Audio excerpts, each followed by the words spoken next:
What's up, everybody? Welcome to the Age of Quarantine. I'm David Castillo from Saint Vitus Bar. Welcome to the show. Hope everybody's been having a pretty good week.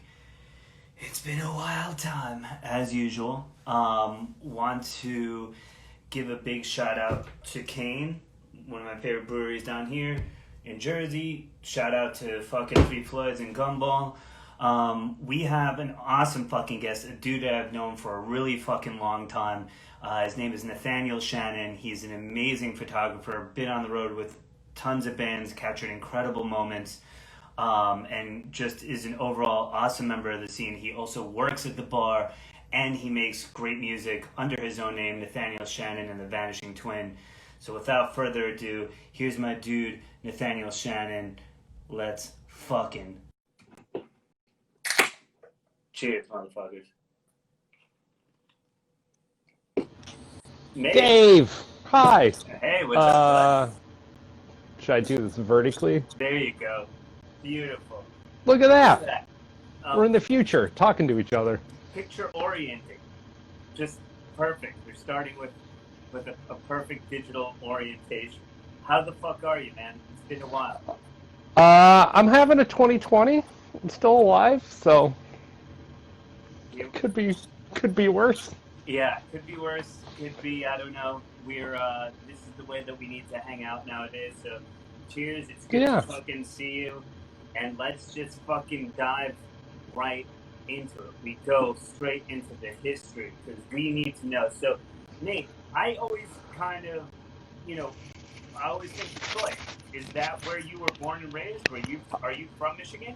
Or Mean is this streets. where you came from when you landed on New York shores? I grew up in a town called Ypsilanti, Michigan, which is like 30 miles west of Detroit. So that's where I was born, the mean streets of Ypsilanti, which is essentially like Ann Arbor, Ypsilanti, so you've got U of M, Eastern Michigan. It's like a dual college town surrounded by woods, and then you've got the wild streets of Detroit, 30 miles to the east. Cool. So when you were just kind of growing up and stuff, so is that more kind of like suburban outskirts, or is it more kind of like wooded area? Like, what would you describe the town? The cool thing about that area is, again, like, it's a dual college town. So especially with Ann Arbor, the history of that town culturally, be it art, politics, especially music, you've got the Stooges, Laughing Hyenas, list goes on, was invaluable growing up, on top of the fact that in 10 minutes you can be in the middle of nowhere out in the woods. So you kind of get this great transient population of dual college town. A lot of people from Long Island, East Coast, coming to school at both colleges. And then you've got the wilderness, like everywhere, Yeah. and then, like I said, Detroit's 30 miles away to the east, so then you have like a major metropolis, kind of a metropolis, dilapidated Sort metropolis. of like a hollowed out metropolis. Because to me, Um, what always kind of it maybe impresses me about other cities as opposed to, I grew up on Long Island. In New York, it's like New York is so big, it has like this sort of like gradual decline into like ruralness or whatever. But in other places, it's very like sharp. It's like city, and then like you drive 25 minutes out, and there's like nothing. And I found Sure. that whenever I was driving out of Detroit or whatever, all of a sudden it would like really switch pretty hard, not driving all that far. It felt like. So that's how Yeah. I was curious. It's in respect to similarities to like the Metro New York area, downtown Detroit was a innovative, influential source of industry. Obviously, with the course of history, that changed. But the suburbs around Detroit are insanely wealthy, which I think people kind of tend to forget, and then that kind of thins out like the farther in any direction you go.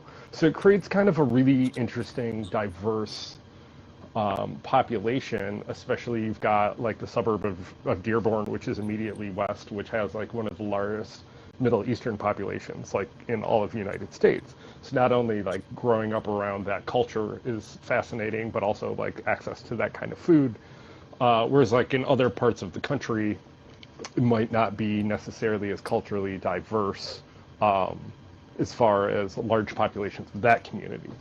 So it was kind of really, and these are all things that like as adults, like we understand and recognize. When you're a kid, you're just like trying to survive and figure shit out and do whatever you got to do.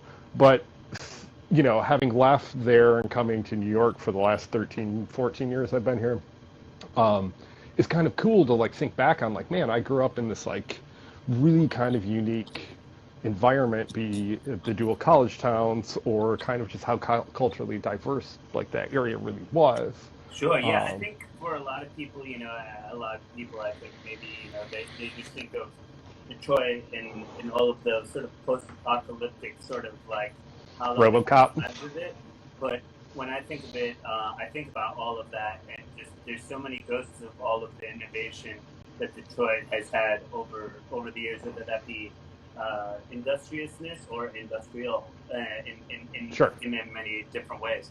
So growing up, where you were and everything like that, what were your earliest sort of like exposures to music and stuff of that nature? When did you come from a musical family? Is that sort of how did you start really kind of finding yourself within music? I think for most of us, I think anybody, you've got the radio, which is a culturally revolutionary tool. And the benefit that us Detroiters had were there's a channel called 89X, which was based out of Windsor, Canada. And because of that, it was an independent channel, and part of their deal was to get a wider broadband reach. They had to play like X amount of Canadian music. So it was essentially like a college radio station, but with like major reach. So at the time you had like the Jane's Addiction type bands that were like massively popular nationally in the States, but then you just had this wild gamut of Canadian bands that we all grew up listening to, that when you left Detroit as like a young adult, come here or other places, you're like, wait, you guys don't know who any of these bands are because we grew up on them on this radio station. So that was a massive influence for me and anybody else growing up there. That radio station actually just ended after 30 plus years on the radio a couple of weeks ago. Damn. Which was kind of wild, and from like, I think it started in like 90 or 91, up until about 2000 when like the emo explosion happened and like radio just kind of, mainstream radio just got even worse than it ever was. The 90s were like just an absolutely fantastic time to be a teenager as far as like absorbing music, because they played just, like I remember hearing like Sonic Youth for the first time because they played the Diamond C of a washing machine, but they played like the entire song. Yeah, wow, not like the radio edit. It was like, that was like a 13 fucking minute long song that they played on there. For sure. So when the radio... It seemed like a lot of things are being pulled in at that time, where like radio was more elastic. It was less like on demand, and it was really trying to be cultural a little bit. Like in New York, we had a big radio station, but it was called Q104.3, and we talked about it on this a lot. But like between all of the college radio stations, and Q104.3 would have like local hours and like stuff like, programs like Cue It or Screw It, where like, they would play bands and they'd just be like, if you like it, call in, and like say play like Quicksand or something, Right. And so it's really interactive, whereas now it's kind of like this now, so ironically, so like I said, the radio station just ended, and I had started a playlist of like deep cuts of that radio station probably about 6 years ago. And Trevor Sternad from Black Dahlia, who's an old friend, and I were reminiscing one night a couple of weeks ago via text message, just being like, oh, dude, do you remember this and like that? And, we've kind of been sharing that playlist around, and he and I got in this discussion about the fact that it's like that band wouldn't exist if it wasn't for that radio station. I wouldn't be talking to you right now if it wasn't for that radio station. That was the introduction to us to local music. When the Suicide Machine started. It's so funny how something so random it could be like that. Sure. It might not be a person or whatever. You just like you're like, hey, yeah, this is the right. local thing or whatever have you. Something small, a neighbor somewhere. It's pretty amazing to see all throughout this program just where people kind of start getting into this. Sure. It's pretty odd. It's like that cool first bump, Yeah. And for me, they had a show called the Homeboy Show, which is a local show. And that's where I heard the Suicide Machine for the first time. And again, back to just like reminiscing about the station with like a plethora of different friends of kind of different backgrounds that either ended up in the music community or not. That was, whether you like that band or not, like that was the band that like got us all into like local music, and then it exploded in every direction as you find other subgenres and yada yada yada. I would say like hearing Bad Religion on the radio and just kind of whatever that era of, I hate to say alternative or post-grunge, whatever, mixed with like some main punk becoming a little more mainstream and on the radio with Epitaph and that explosion. Your Rancids were starting to come over. Sure, things of that sure. nature. And then you kind of absolutely had kind of like that sort of Warped Tour thing where it started getting a bit bigger. But that's what kind of pulls you into deeper stuff. So at this time, like, you're probably in your early teens, you're developing like those tastes, and like you were saying, like there were certain big bands, Suicide Machines, other things that were pulling you in. When did you start really kind of like going to shows that were like local and sort of participating on like finding the other people around you that were maybe also listening to that? Before I even got into like the local music community, the first time I ever went to a show in Detroit was to go see Hum in 1997 at St. Andrews Hall, which one of my biggest regrets in this world is not buying the Jay Ryan silkscreen poster from that show, which I found online a couple years ago for like fucking $4,000. And, so even when they played at Vitus a couple years ago, like I was at the beach and I ran into Brian Carey, and like I think Artie had just mentioned to him that like they booked Hum, and I was just like, no fucking way. Like, oh my God, this is like me being 14 in a small room. I went deep in there too. My a good friend grew up with them in Champaign, Illinois. It was like a very personal connection to try. Oh, right on. Play because I love them, but I was like, dude, the best. I don't know anyone. They're so Midwest, but it makes sense that for you that would be like something there. For me, that would be like the rarest thing. They came around and they were bigger, but like even touring at the time was a little bit, and then they broke up not too long after they kind of blew up. So I missed the whole thing, and that was your first show. Right. Yeah, that was my first show, which, God, if that was 97, so I would have been 16. 16, yeah. I would have been 16, and, I was supposed to go to a school dance that night, and, like, went to Detroit instead. Yeah, that's pretty hard. Went to Hum, and it was fucking awesome. But I wouldn't say that show necessarily changed my life as far as, like, putting me on the trajectory of where I am now, but, like, that was my first experience of being St. Andrews is essentially like Irving Plaza size. It's like comparatively the same venue. Yeah. So it was exciting to be a 16-year-old and to like go see this band where it's like I know all the songs like inside. I knew like Downward is Heavenward. I'm sorry, you prefer an astronaut, like Inside and Out. So it was kind of really was like, oh, I can go do this like whenever I want. And then my neighbor growing up was in a ska band in Detroit, who his band was on, had put out a record on Beat Hotel, which was Derek Grant, later known from like Alkaline Trio, Thoughts Ionesco. He was the original Suicide Machines drummer as well. So that kind of, ska was big. So that was another gateway, is like my neighbor Mark was in the ska band. So that kind of threw some of that more of my way of. Was Mark like someone you would go to shows with a lot and stuff like that? Not necessarily. His brother, Jason, who is still my childhood best friend, we started to go into shows together a lot. And I think what really got me locally interested was there's a band from Ann Arbor called Cobra Youth that were a G.I. Joe themed punk band, who most famously spawned fucking what's the dude from the Von Bondies, whoever, the guy that got the shit kicked out of him by Jack White was there Oh, for that. That was yeah. awesome. Some Detroit beef I don't know about. Not Too well. I really fucking don't like the White Stripes, but like I will back Jack White, the fact that like that dude can rip guitar and throws a mean punch. Sure.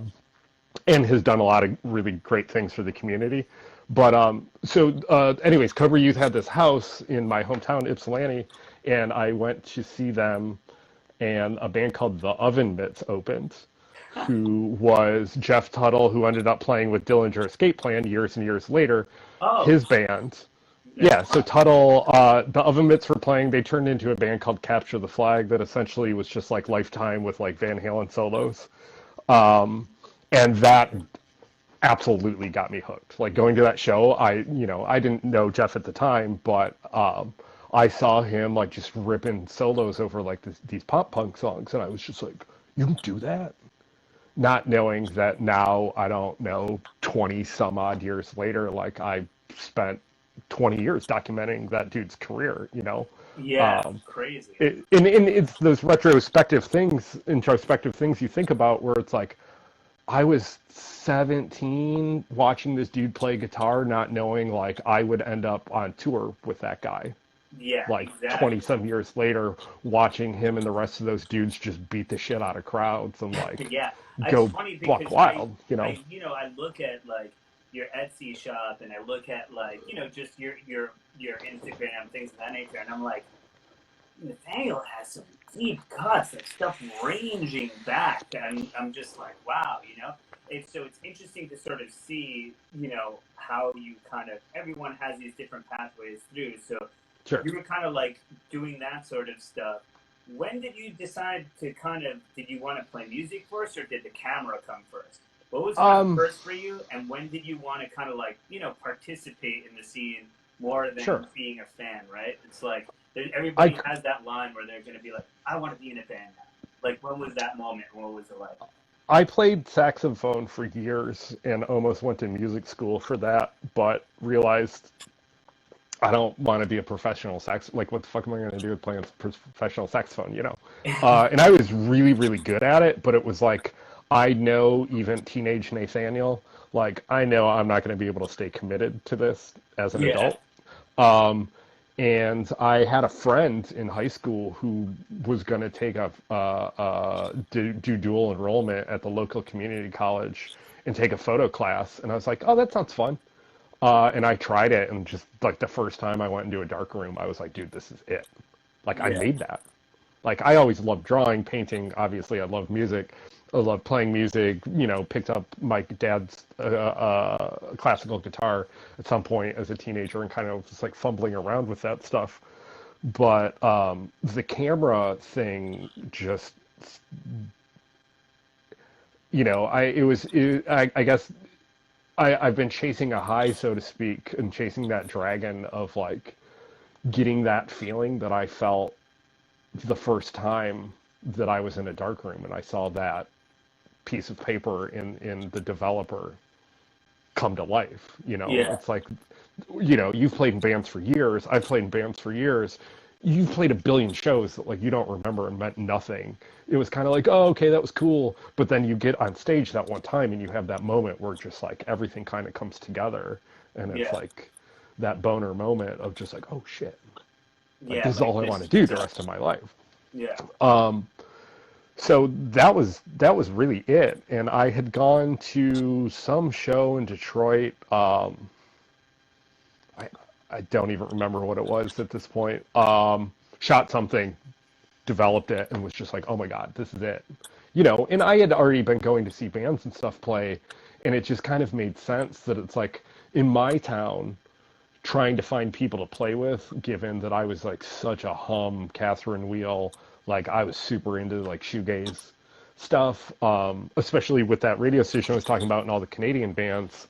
There was a band from Vancouver who are still probably one of my favorite bands ever, called Mystery Machine. Highly recommend everybody check it out. They had a record Mystery called Machine from Vancouver. We're getting the deep Windsor cut. Hell yeah. Baby. They had a record called 10 Speed that, like, that's all I wanted to do was rip that off. It's like when I, before I even knew the term shoegaze, it was just like space rock to me. Yeah, Um, yeah, space rock. and finding anybody to play with, at like 17, 18, just kind of, there wasn't my town growing up, no disrespect to the people there, but it's like you go to school, you kind of go to college, you have like 8 kids, and like that's it. That's Yeah, it. You it's don't well, really leave. it's a linear existence. It's not Exactly. unlike the suburbs of Long Island, Sure. or kind of Or, opposite. Yeah, America in general. Like it's that like yeah, 9 to 5 thing, and I wanted out of that. So I found, I guess, the camera just fell in my lap first as far as like having access out to sure.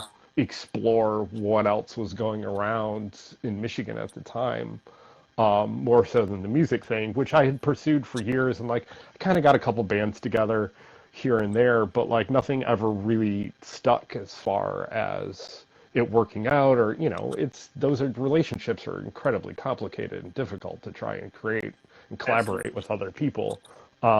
Whereas like the camera, it's just like, that's just me in this, piece of Yeah. metal It's as with a piece of celluloid in it. motivated as you want to be, right? It's like, That's actually a really fantastic quote, Dave Castillo. hey, I'm here for you, babe. But and that's really true. And especially even when you're kids or you're growing up and you're doing bands and you're trying to get things together Real and quick, stuff like, what's up, Carl Sturck? yeah, Old Michigan dude. you're like you're always just trying to kind of create this energy that can all stick together, and Sure. really difficult, and then life gets in the way, and this one goes to college and that one's there, and as you grow, Right. everyone's lives go, but with that it's sort of like a one-to-one, Yeah. lifelong thing. So Yeah, and you throw a bunch of like alcohol and like being young in the middle of all of that, and it gets like really chaotic. sure. Which, again, to quote you, it's as motivated as I want to be. Yeah. And, I won't say that the motivation was always there. That got derailed a lot of times in the last 20 plus years. But it's always been that thing literally in my pocket or my bag that I've just kept with me. You mentioned going through Instagram or Etsy and just like this massive archive I have, that it's like any time I've ever gotten down on myself, I'm like, well, I had my camera with me that entire time, and like I've shot a lot of bands, Oh yeah, man. which To me at you're this point in still my life is just like that's kind of a huge accomplishment that like I kind of don't give myself credit for sometimes. yeah, sometimes it's hard to see it. It's hard to see it Sure. when you're kind of in it and doing it, or whatever. Sometimes it's you take a pause and you have a moment. That's a good thing. So when was the first time? So like you started going to shows, capturing people playing and stuff like that. But I mean, you toured with bands. You went on them and with them, and you traveled with them. I know you traveled with Goatwhore and I Hate God, and a ton of just like great bands. When was the first time that you actually like kind of started going around with bands and taking photos of them, as far as like going on tour or taking kind of more trips? I think the first time was before Tuttle joined Dillinger. He was in a band called Heads Will Roll that was very like, to quote him, the first time I saw them, I actually ran into him at a bar next to the venue he was playing, and I was like, "Oh, what are you doing?" He's like, "Oh, I got my new band." I was like, "What's your new band?" He's like, "Heads Will Roll. It's like Mr. Bungle meets At the Drive-In," which is accurate.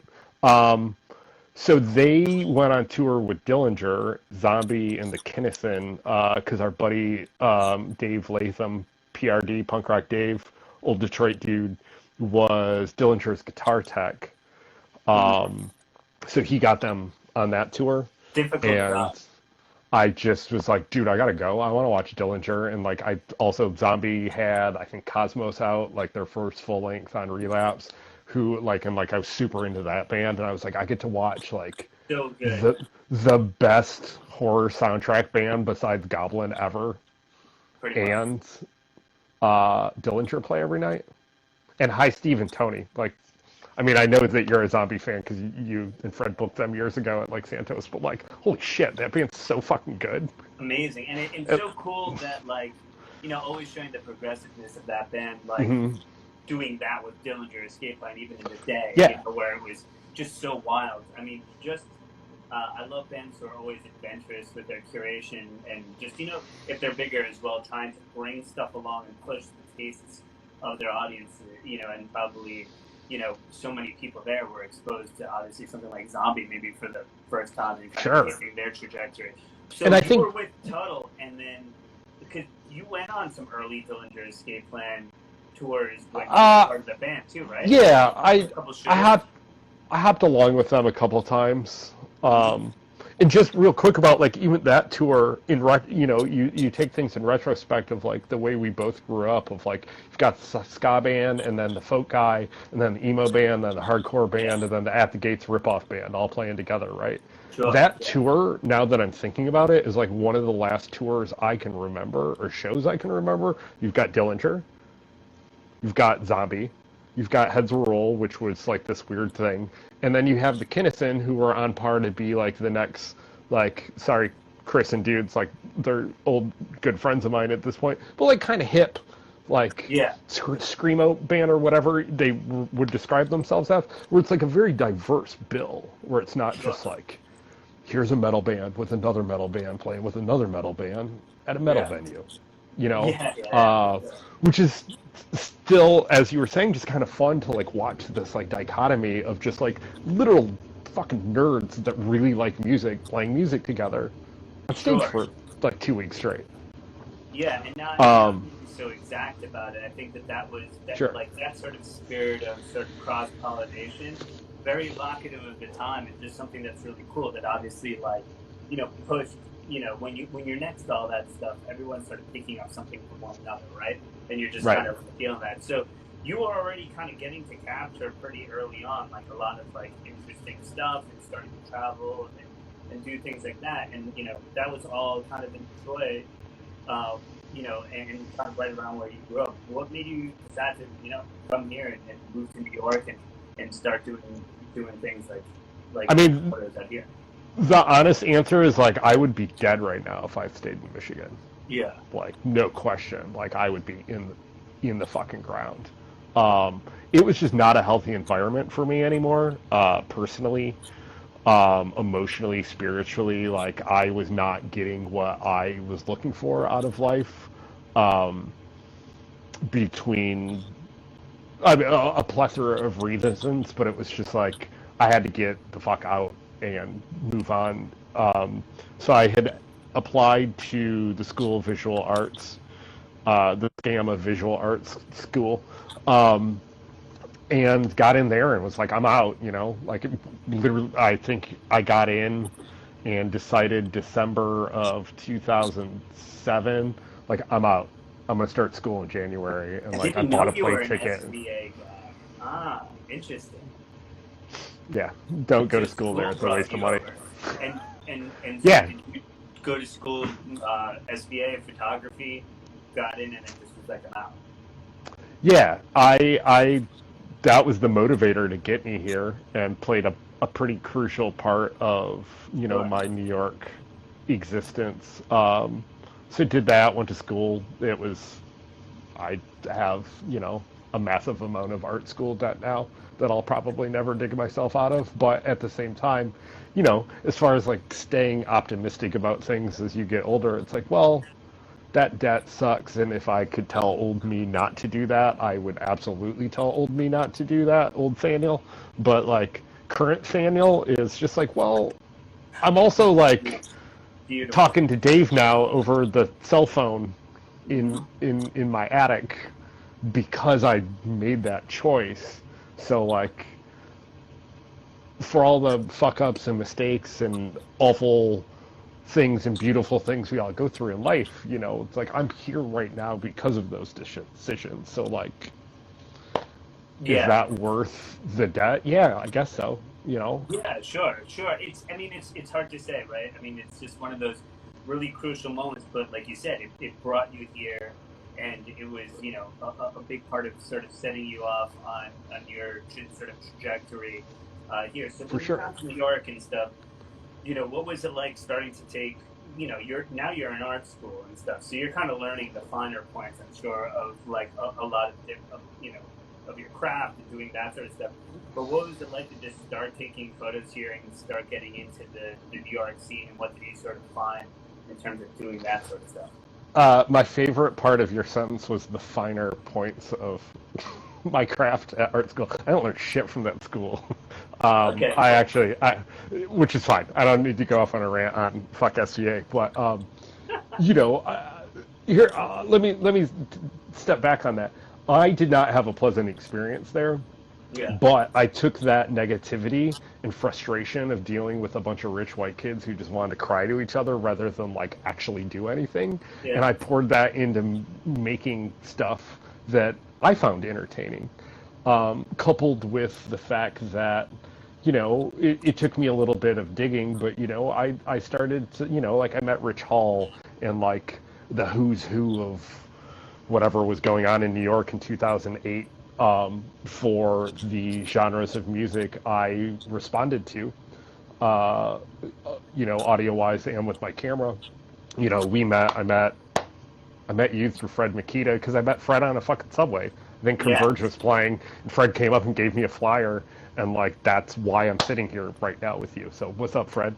Yeah, that's Fred, man. Absolutely chronic youth days, wild times. You know, and like you and I met that way, so it's like I started taking pictures for you guys and did a little bit of Brooklyn Vegan, but they don't have any money, and just kind of started to like network or like whatever, just meet people and kind of participate in whatever what was going on. And you know, there was things I liked and there was things I didn't like, and obviously I'm an adult, so I can choose which I want to go to and what I want to document. Sure. And just having, you know, for lack of a better way of describing, having access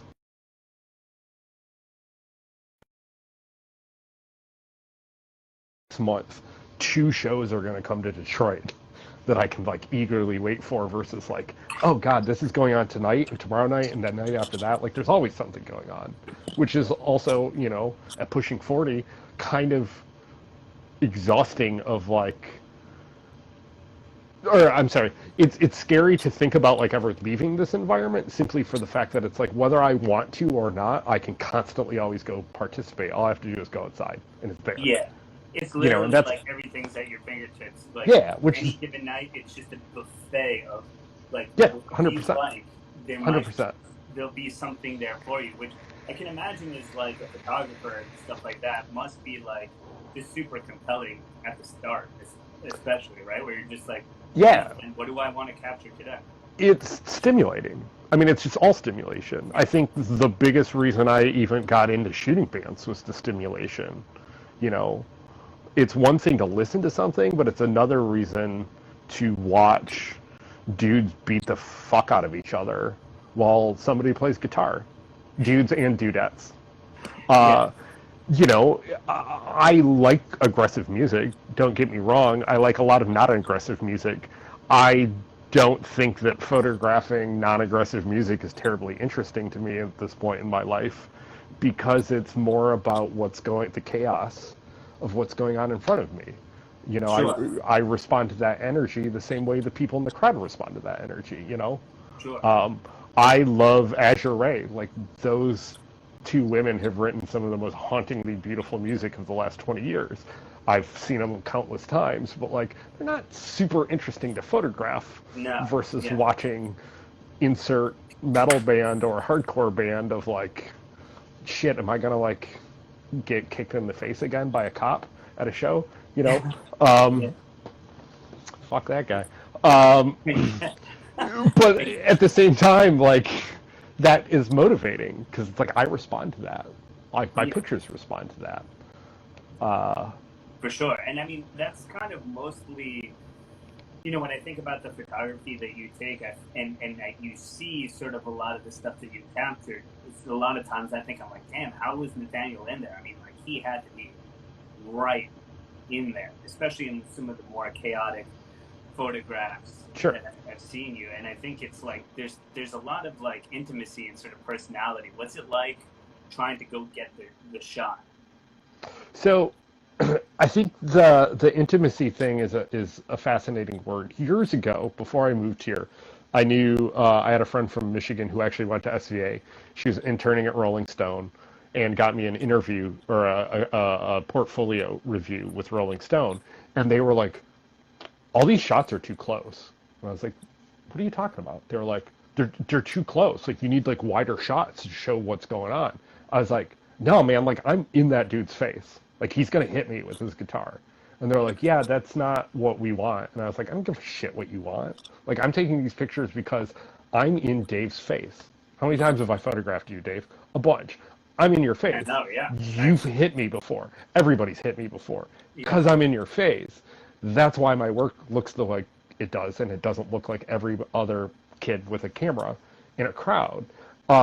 That's just a personal preference of having, like you said, this intimate relationship with what's going on. You know, that moment is selfishly for me because I know someday I'm going to wake up and be 60 and be like, I don't fucking remember anything from 18 to 40. That was all just a long day. But I have all these pictures of being like, oh man, here's this thing and this thing and this thing. I've gotten criticized like that for years for not having like the wider shot. Like, yeah, with the crowd, and it's like, that's like, just, this I don't care, man. Because that's You know, what I really like kind of remembered a lot. I feel like you, maybe Nikki Sneakers, you know, one of my best friends, also a photographer.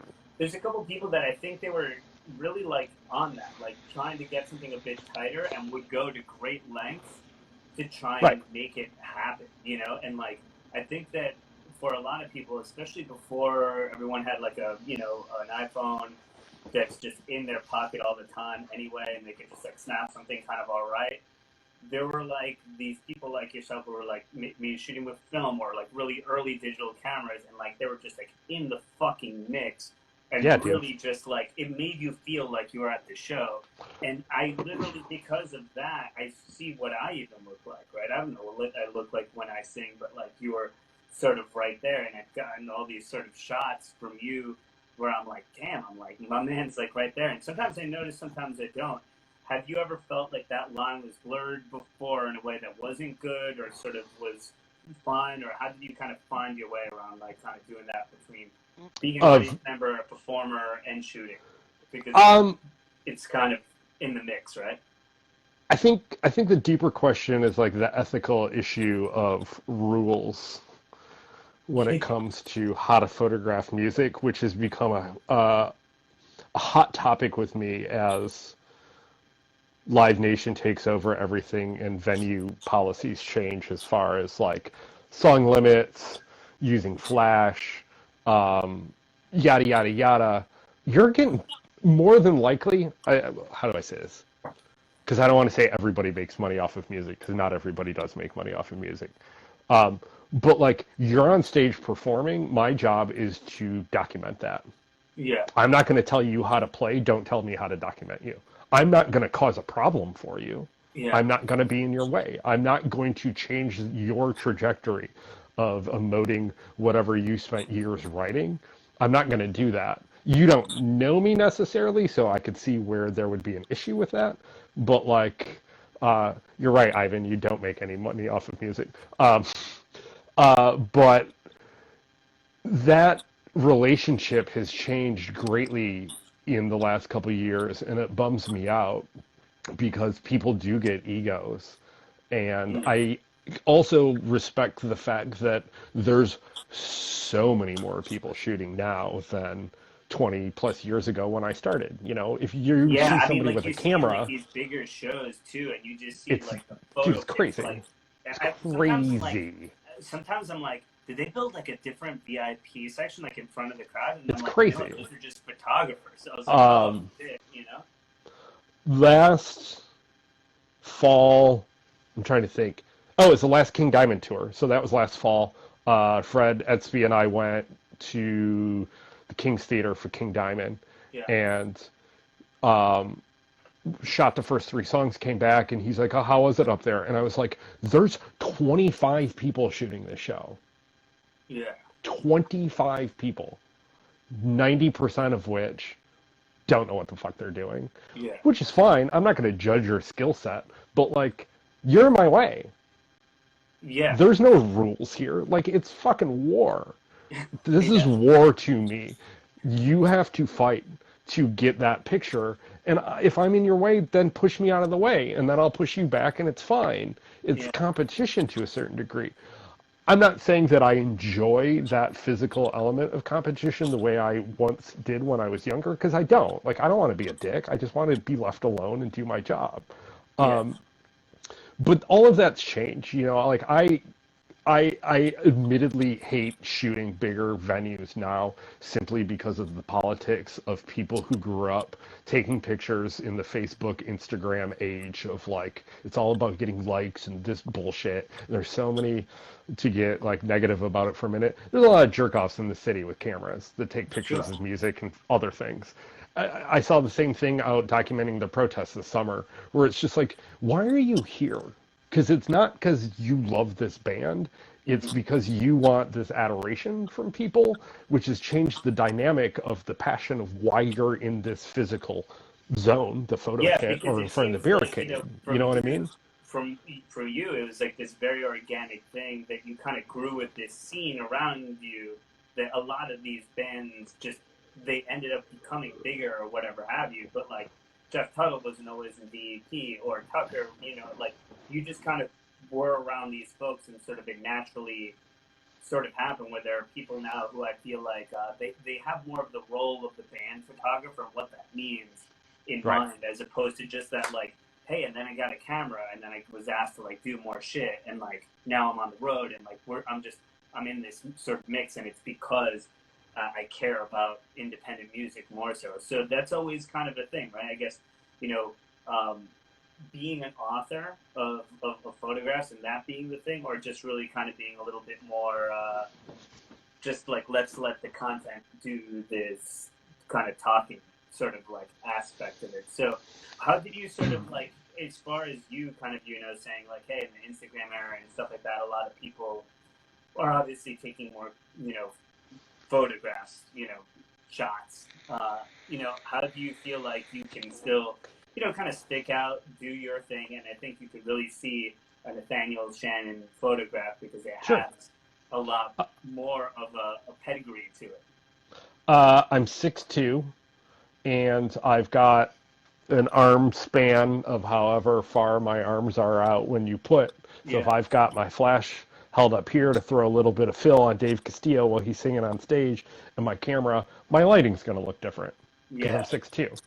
Like, that's 100% like a major factor of like why my work looks like some not the same as somebody else's. And it's admittedly a very redundant genre, like a lot of music photography. It all looks the same, especially now, you know, because people are scared to shoot with flash because there's rules. And it's like, fuck all that shit, man. Go do what you do and like figure out your style, and it will absolutely stick out, you know, after time spent. But that's become like a very frustrating thing and made me less interested in the subgenre of that with my camera, to the point where, you know, during this quarantine, I've had multiple conversations with friends that are like, you know, don't you miss shooting shows? And I'm like, no. I mean, I do. I miss being in that environment and responding from it, but I've also been doing it for 20 some years. So it's like I've gotten a lot of fill of that. But I don't miss like the politics, like photo, like etiquette. Fuck etiquette. There's no etiquette in rock and roll. I mean, it's a cliche thing to say, but like there's not. Do you think that band's on stage because they had etiquette? No, it's because they tore shit up and like were really good at what they did, especially in like heavier genres of music. Like, not much etiquette in like an I Hate God that you're photographing, right? Like, I understand that point. And also at a certain point, it's like you want to express yourself you got into it to express yourself sort of by capturing other people's expression, and you have to kind of, you have to kind of go for what you're trying to go for. Unfortunately, all these rules make it really difficult for things to stand out, in that sort of game.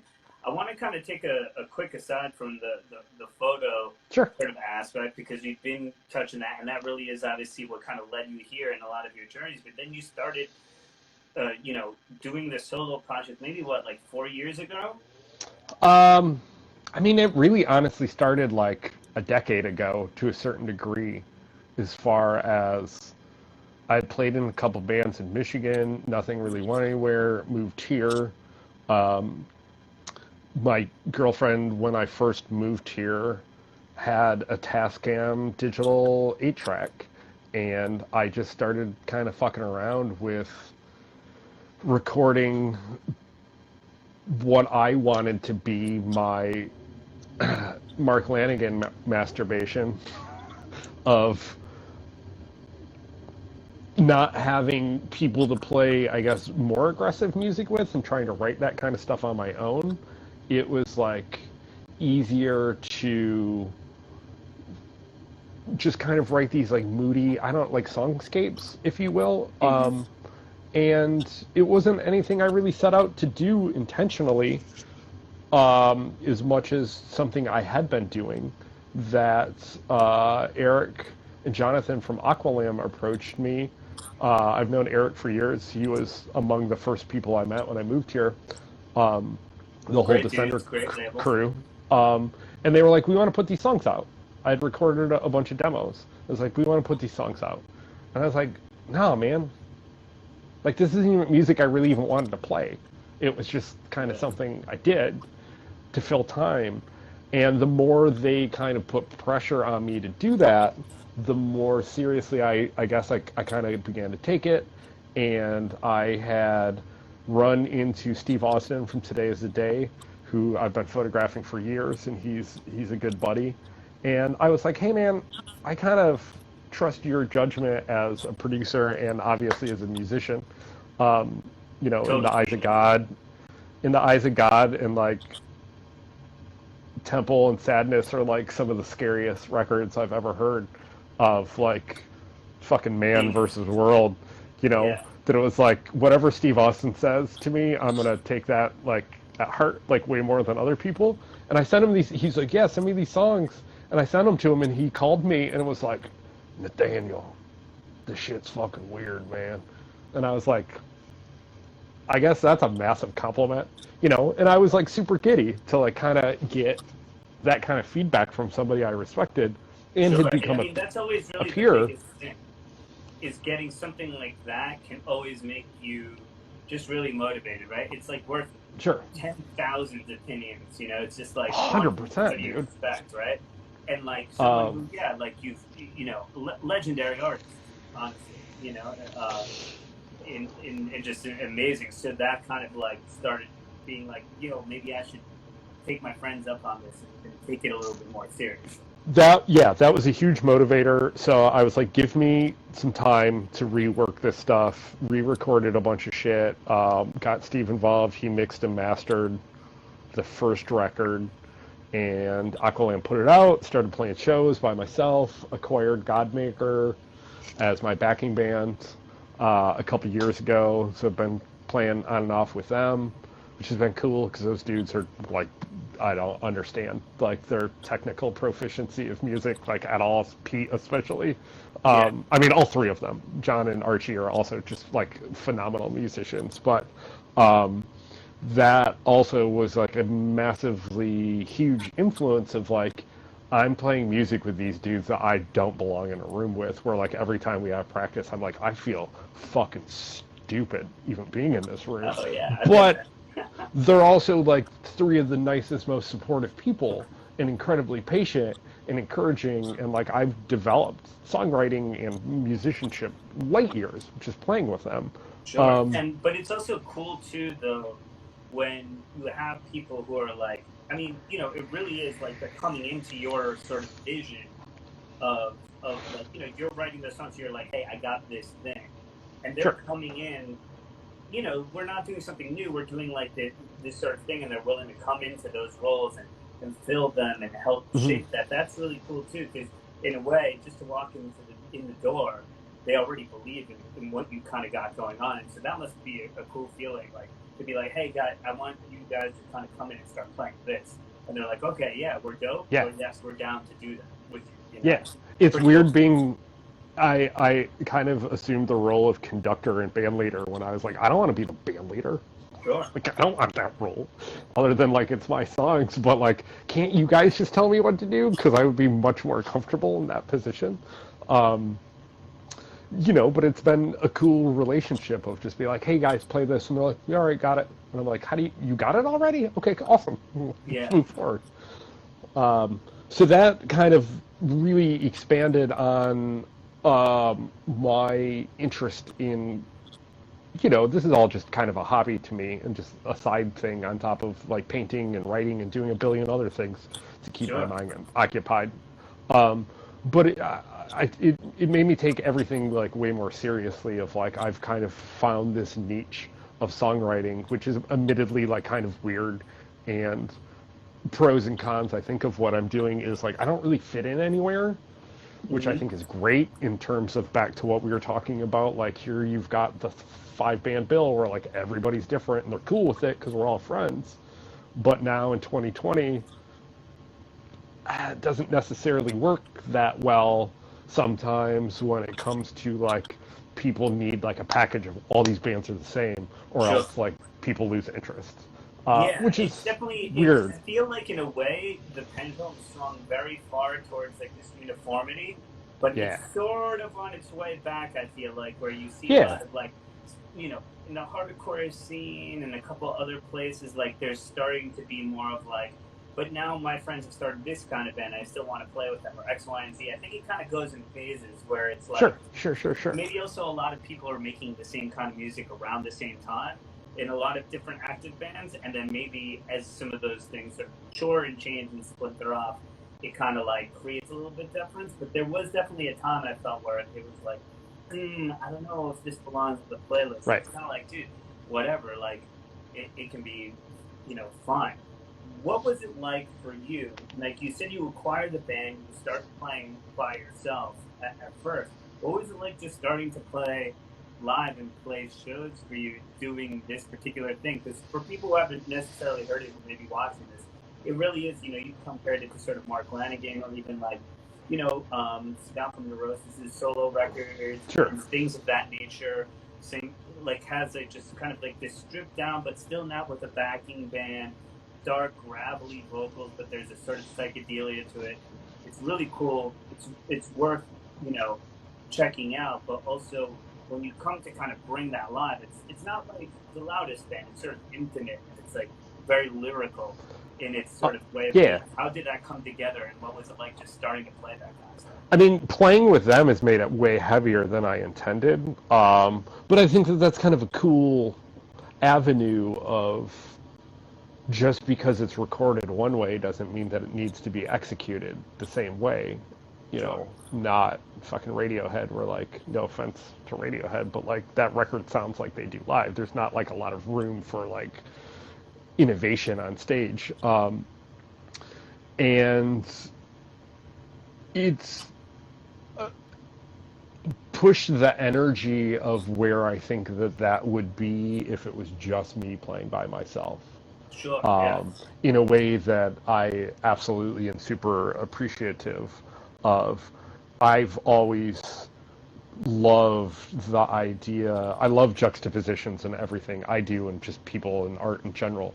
So if you take the idea of kind of a folky influenced song, but then apply a Dillinger Chariot Bad Brains ethic to a live show, that's Yeah. way more fucking interesting than watching just some dude sing a bunch of creepy songs about true crime shit. You know what I mean? Yeah. That why not make everything, whether it's quiet or loud, as big of an expulsion of energy as possible? And that's something that I try to, at least when we're playing, is like It doesn't have to sound perfect. I just want to go break stuff and like get all this shit out of my head the same way that like Dave Castillo does, or anybody in any aggressive band. You know, what you're hearing might not be that, but like what you're watching, I want to be the same thing. You know what I mean? Sure.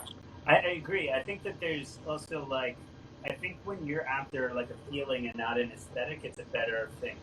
And to me, it's like when I think about like heavy music in a way, or a lot of things that sort of drew me to it, it's just really like a catharsis that you can find in other musics and other things. And sometimes the most interesting thing is when you bring those things together or not, and you weave this thread from one thing to another that might seem like it would work, or kind of unexpected, flavors that seem a little weird, but then when they do go together, you're like, actually, that tastes pretty good. If you have the right chef, you can kind of cook that up. And I think that's really important to, that's what, when you go after a feeling and not like an aesthetic or a genre, you get to much wilder places because you can get a feeling many different ways, right? Yeah. I mean, ice cream cones are delicious, but why have an ice cream cone when you could have like a blizzard full of flavors? Yeah, for sure. So, What's up, Dairy Queen? I gotta mention this because it's coming up. We don't have that much time left. Sure. But speaking of, playing at shows, there's a live stream that we're doing with what? There's a live stream? Shannon, Frail, bunch of other good bands right after Burning Tongue. 26th. Yeah, lots of cool bands. Everybody check it out. Totally worth doing. It's going to be super cool. And Aqualam just puts out a ton of really cool music, that I've really dug, and great guys.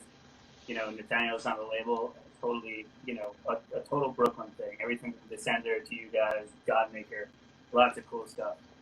So, just wanted to get that out because obviously this is what we can, people can come, who haven't had a chance yet, they can see at least some sort of performance of yours. It's a little stripped down. Godmaker couldn't make this round, but we're doing this live stream. Vitus presents with Aqualam the 26th of December, day after Christmas, which is also fun for me because growing up in Detroit for the last, 20 plus years, there's always the day after Christmas show, which generally included the Suicide Machines headlining, and like it was always a lot of like old bands reforming because everybody's home for Christmas, and it's like that's like the big Detroit like punk community hang. Which then, of course, with like Black Dahlia getting really big, like they assumed a major role in that too. They actually have their streaming holiday show up as we speak right now, which is cool. And so to be able to like finally play a day after Christmas show, not necessarily in Detroit, but on the internet, because it's worldwide. Americans don't want to take care of each other. It's kind of cool. Yeah, absolutely. Worldwide. Detroit, a.k.a. the world. You're everywhere. I love it. Yeah, I saw that shirt. Reverse everybody, allegedly, Yeah. So, Nathaniel, we got like about a minute left. Thank you for coming on our show here at Age of Quarantine. Thanks for having me, man. Have you. Great to see you. It's been obviously too long because of this horrible stuff, but hopefully I'll see you at the bar sooner than later. And everybody check out Nathaniel's stream and check out the records are on Spotify, people. You go check them out there. And Nathaniel and the Vanishing Twin. Also go check out his photography. He's got a rad Etsy store.